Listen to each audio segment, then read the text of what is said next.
یہ لوگ واپس آئے تو نبی کریم حج کے لیے جا چکے تھے، سب لوگ پیچھے حج کے لیے ساتھ گئے۔ نبی کریم صلی اللہ علیہ وسلم جب حج سے فارغ ہو کے واپس آئے،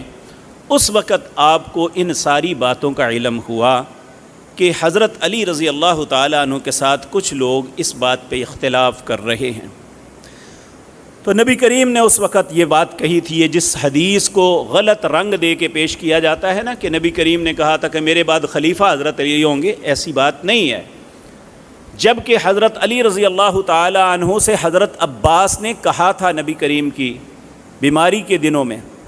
کہ آؤ چلیں نبی کریم صلی اللہ علیہ وسلم کو خلافت کے متعلق پوچھیں کہ آپ کے بعد کون خلیفہ ہوگا۔ سیدنا علی کہنے لگے نہیں، اگر نبی نے نہ کہہ دی تو پھر ہمارا پتہ کٹ جائے گا، اگر یہ پہلے وصیت کی ہوتی تو سیدنا علی کو کیا ضرورت تھی یہ بات کرنے